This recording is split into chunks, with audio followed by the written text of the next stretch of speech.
Back to Midday Kentucky, everyone. Well, it looks like you're cooking some meat in the kitchen. We've got meat. How are you, Alison? I'm great. Good. How are you? Okay, fantastic. Oh, so I was asking him just before we came on if you had heard of Henry Bain. I have not. I've heard of your bane of my life. Yeah. Or bane of my existence. But that's a different thing. So Henry Bain, this is, I've got to school you a little bit on Kentucky. You're going to be here a while, right? So I hope so. Yeah, we may even be planting some roots. Yeah. So we are going to be. Is that a bad thing? Not a bad Planting thing at roots? all. No, no, that means like buying a house. Oh. Like maybe like actually like planting your roots here. That's good. Yeah, it means you're calling it home. Nesting. Yes. Okay. So we're going to make Henry Bain sauce. And Henry Bain, it's been a very popular sauce since late 1800s in Kentucky. So it was made famous in the Pendennis Club in Louisville. And it's typically served with beef tenderloin or beef tenderloin sliders. Okay. Okay? Nice. So we're going to make that sauce, and instead of tenderloin, which can be a bit pricey, we went with a more economical choice, but also something that you can cook that is very tender, that can be just lovely for dinner, which is a flank steak. Okay. So it's just a different cut. It's a more worked muscle, so you have to be very careful with how you cook it, because if you overcook it, it can get very tough. Okay. Well, let's get going with this. While you're doing that, can I ask you, is beef the #1 export here in livestock?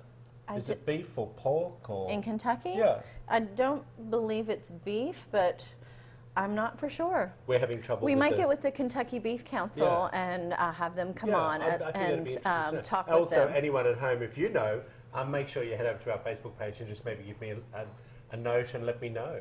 I think it would be beef. I don't know. I know horses would be right up there. Yeah, well, we don't. No, we don't eat horses. Oh my Lord.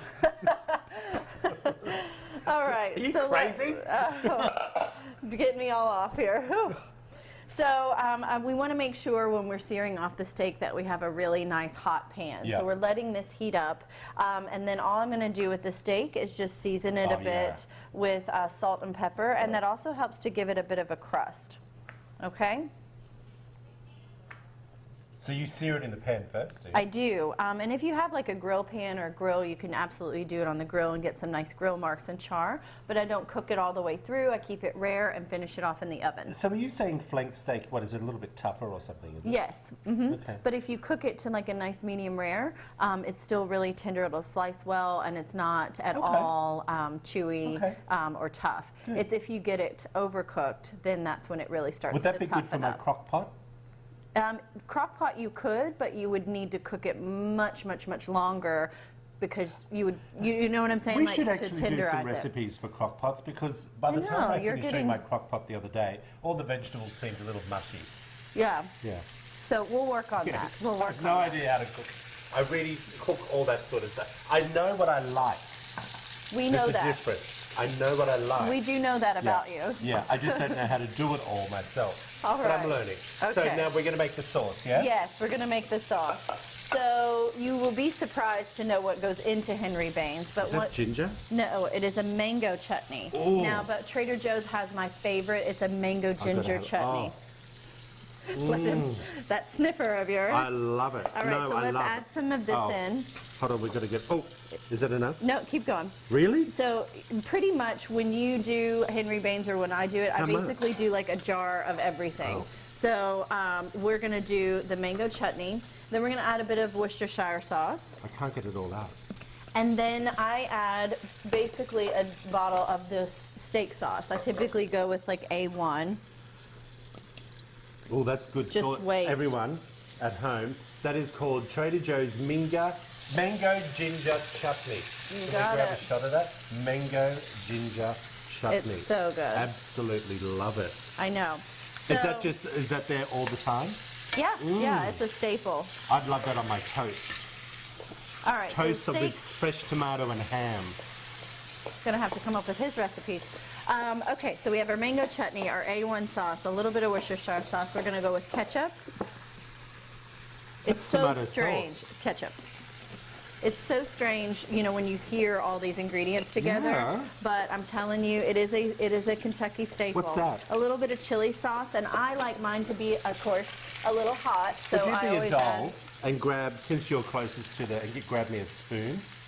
So you can try it. I want to yeah. taste it. Well, we're before not quite oh, finished. How much do I put That's good. Just a dash of hot sauce, and then a little bit of lemon or lime juice in there. You might season it a bit with salt and pepper, and that is your sauce, and it's going to be just lovely. Okay. Now I'm going to move this steak off because we have one that's finished in the Yep. oven, so I'm going to grab that, and I'm going to grab you a spoon to try Okay, this, but go good. ahead and stir this yeah, up. Yeah, yeah, thank you. And then traditionally, Alison, would you marinate this sauce overnight or something? it's better probably the day after, Oh, the day, I was thinking it would be the best the day after, yeah. but I Oh, can tell I you. can't wait to taste this before we put it on there. Whew, hot, hot, hot. What do you think about tasting sauces like this beforehand? Oh, always, because Really? you make a sauce to taste. Oh. No, I knew it'd be good with the ginger. I knew it. So we make this, you serve it on the side with your beef. I could actually continue to eat, but I know it's rude No, no, using no. the same spoon. And So I'm putting classically, it down. though, they put sometimes chopped watercress in there with it.